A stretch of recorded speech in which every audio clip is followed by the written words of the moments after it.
The clock keeps ticking. It is relentless in its march. As of this writing, it is 43 days until we arrive in LA. I have so much to accomplish, a list of chores to get done. Am I panicked? Do you know me? Hell yes, I'm panicked. But you shouldn't mistake my panic for a lack of resolve. After 20-some years of following my dreams, I've learned a thing or two about how much can be planned and how much you have to just release to the winds of fate. It is not a comfortable spot for a control freak like me to be in. But as I've stated in the past, dreams take vulnerability, and vulnerability is uncomfortable. So I guess that means I'm on the right track. I had a good friend recently ask, with just a tinge of hope, that if everything didn't line up, were we going to stay here in Spokane? The hard fact is, no. That's not how dreams work. We put a deadline on our plan. We will be in Los Angeles on Tuesday, May 1st, 2018 at 10 o'clock p.m. Yeah, we're pretty specific. As of this article, we have no place to live yet, no day jobs lined up, and no guarantees. It is terrifying. It is also exciting. I'm willing to bet that 95% of you just felt a mixture of panic and judgment for us. And it's okay. I think we've all been there. What are those idiots doing? What makes them think they can just up and move to LA and it's all going to work out? Listen, all I know is I have never accomplished anything by waiting for permission.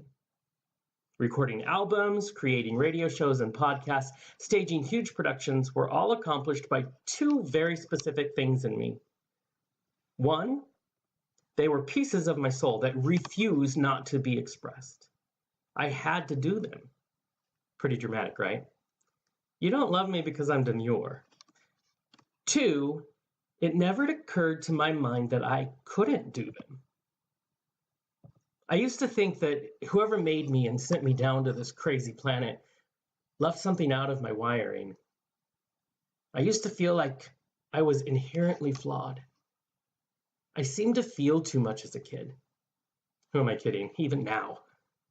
There are times I would look at the world and all of the ugliness that it's capable of, and it would just shut me down. How could I be expected to survive this place without that peace that must exist that allows me to make sense of it all? You try being a gay kid in a Southern Baptist minister's family, overweight in a world that tells you that you can't possibly be beautiful, and dream of being in entertainment, because there's no chance of rejection there. The arts saved my life, and they continue to do so. Music, writing, making people laugh. They gave me a way to cope, to translate the world around me and make me feel like I could do something.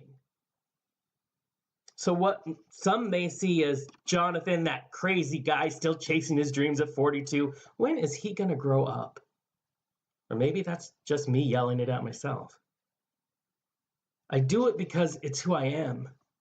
I have always been and will always be. I would rather spend every breath chasing what I love and believe in than to just not. I'm reminded of that great Langston Hughes poem, Harlem. What happens to a dream deferred? Does it dry up like a raisin in the sun? Or fester like a sore and then run? Does it stink like rotten meat? Or crust and sugar over like a syrupy sweet? Maybe it just sags like a heavy load. Or does it explode? Yeah, I'm scared. But I have to know. Nothing changes if nothing changes. My dreams are waiting, and although I have no guarantees, if I don't at least try, then they don't even have a shot at being real. I, for one, don't want to know what happens to a dream deferred. I'll give it all I have until my very last breath, and at least I'll go with a smile. But don't you worry. I'm sure I'll make it as dramatic and memorable as possible. It's Jonathan, after all.